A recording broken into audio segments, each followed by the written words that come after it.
قالوا ادع لنا ربك يبين لنا ما هي قال إنه يقول إنها بقرة لا فارض ولا بكر عوان بين ذلك فافعلوا ما تؤمرون قالوا ادع لنا ربك يبين لنا ما لونها قال إنه يقول إنها بقرة صفراء فاقع لونها تسر الناظرين قالوا ادع لنا ربك يبين لنا ما هي إن البقرة شابه علينا وإنا إن شاء الله لمهتدون قال إنه يقول إنها بقرة لا ذلول تثير الأرض ولا تسقي الحرث مسلمة لا شية فيها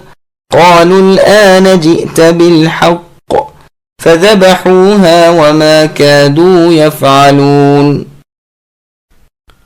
بنی اسرائیل نے موسیٰ سے کہا اے موسیٰ دعا کیجئے کہ اللہ ہمارے لیے اس گائے کی ماہیت بیان کر دے. آپ نے فرمایا سنو گائے نہ تو بالکل بوڑھی ہے نہ بچی بلکہ درمیانی عمر کی نوجوان ہے.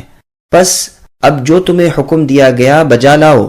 وہ پھر کہنے لگے کہ دعا کیجئے کہ اللہ تعالیٰ بیان کریں کہ اس گائے کا رنگ کیا ہے.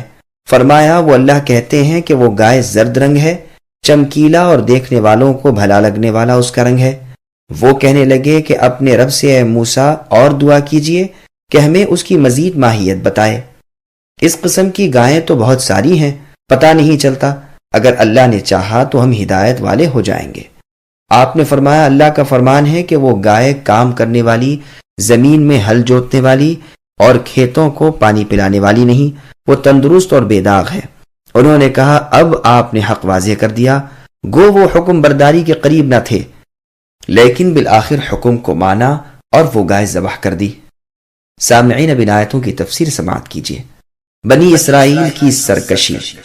بنی اسرائیل کی سرکشی سرتابی اور حکم الہی امر الہی میں وضاحت کا یہاں بیان ہو رہا ہے کہ حکم پاتے ہی اس پر عمل نہ کر ڈالا بلکہ شقیں نکالنے اور بار بار سوال کرنے لگے. پہلے سوال کے جواب میں کہا گیا نہ تو وہ بڑھیا ہے نہ بالکل کم عمر ہے بلکہ درمیانی عمر کی ہے. پھر دوسرے سوال کے جواب میں اس کا رنگ بیان کیا گیا کہ وہ زرد رنگ کی ہے اور چمکدار رنگ ہے جو دیکھنے والوں کے من بھائے. بعض نے کہا ہے کہ مراد سخت سیاہ رنگ ہے لیکن اول قول ہی صحیح ہے. ہاں یہ اور بات ہے کہ ہم یوں کہیں کہ اس کی شوخی اور چمکیلے پن سے وہ مثل کالے رنگ کے لگتا تھا. وہب بن منبہ رحمہ اللہ کہتے ہیں اس گائے کا رنگ اس قدر شوخ اور گہرا تھا کہ یہ معلوم ہوتا تھا گویا سورج کی شعاعیں اس سے اٹھ رہی ہیں. تورات میں اس کا رنگ سرخ بیان کیا گیا ہے لیکن شاید یہ عربی کرنے والوں کی غلطی ہے واللہ عالم. چونکہ اس رنگ اور اس عمر کی گائیں بھی انہیں بکثرت نظر آئیں تو انہوں نے پھر کہا کہ اے اللہ کے نبی موسیٰ کوئی اور نشانی بھی پوچھیے تاکہ شبہ مٹ جائے اور انشاءاللہ اب ہمیں رستہ مل جائے گا. اگر یہ انشاءاللہ نہ کہتے تو انہیں قیامت تک پتہ نہ چلتا اور اگر یہ سوالات ہی نہ کرتے تو اتنی سختی ان پر نہ ہوتی بلکہ جس گائے کو ذبح کر دیتے کفایت ہو جاتی. یہ مضمون ایک مرفوع حدیث میں بھی ہے لیکن اس کی سند غریب ہے. صحیح بات یہی معلوم ہوتی ہے کہ ابو ہریرہ رضی اللہ عنہ کا اپنا کلام ہے واللہ عالم. اب کی مرتبہ اس کے اوصاف بیان کیے گئے کہ وہ حل میں نہیں جتی پانی نہیں سینچا اس کے چمڑے پر کوئی داغ دھبا نہیں ایک رنگی ہے سارے بدن میں کہیں دوسرا رنگ نہیں اس کے ہاتھ پاؤں اور کل اعضاء بالکل درست اور توانا ہے. بعض کہتے ہیں کہ وہ گائے کام کرنے والی نہیں ہاں کھیتی کا کام کرتی ہے لیکن پانی نہیں پلاتی مگر یہ قول غلط ہے اس لیے کہ ذلول کی تفسیر یہ ہے کہ وہ ہل نہیں جوتتی اور نہ پانی پلاتی ہے نہ اس میں کوئی داغ دھبا ہے. اب اتنی بڑی کدو کاش کے بعد بادل نہ خواستہ وہ اس کی قربانی کی طرف متوجہ ہوئے اسی لیے فرمایا کہ ذبح کرنے کے قریب نہ تھے اور ذبح نہ کرنے کے بہانے ٹٹولتے تھے. کسی نے تو کہا ہے اس لیے کہ بنی اسرائیل کو اپنی رسوائی کا خیال تھا کہ نہ جانے کون قاتل ہو. بعض کہتے ہیں اس کی قیمت سن کر گھبرا گئے تھے لیکن بعض روایتوں میں آیا ہے کہ کل 3 دینار اس کی قیمت لگی تھی لیکن یہ 3 دینار والی اور گائے کے وزن کے برابر سونے والی دونوں روایتوں میں اسرائیلی روایتیں ہیں۔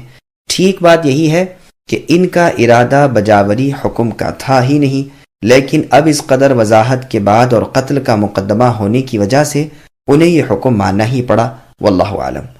اس آیت سے اس مسئلے پر بھی استدلال ہو سکتا ہے کہ جانوروں کو بلا دیکھے ادھار دینا جائز ہے، اس لیے کہ صفات کا حصر کر دیا گیا کہ اوصاف پورے بیان کر دیے گئے، جیسے کہ امام مالک، اوزاعی، امام لیث، امام شافعی، امام احمد اور جمہور علماء رحمہم اللہ کا مذہب ہے۔ اگلوں کو اور پچھلوں کا، اور اس کی دلیل بخاری اور مسلم کی یہ حدیث بھی ہے کہ کوئی عورت کسی اور عورت کے اوصاف اس طرح اپنے خاوند کے سامنے بیان نہ کرے کہ گویا وہ اسے دیکھ رہا ہے۔ نیز ابو داؤد کی حدیث میں نبی صلی اللہ علیہ وسلم نے دیت کے اونٹوں کے اوصاف بھی بیان فرمائے ہیں، قتل خطا میں اور اس قتل میں جو مشابہ عمد کے ہے۔ ہاں ابو حنیفہ اور دوسرے کوفی اور امام سفیان ثوری وغیرہ بیع سلم کے قائل نہیں، وہ کہتے ہیں کہ جانوروں کے اوصاف و احوال پوری طرح ضبط نہیں ہو سکتے۔ اسی طرح ابن مسعود، حذیفہ بن یمان اور عبد الرحمن بن سمرہ رضی اللہ عنہم وغیرہ سے بھی منقول ہے۔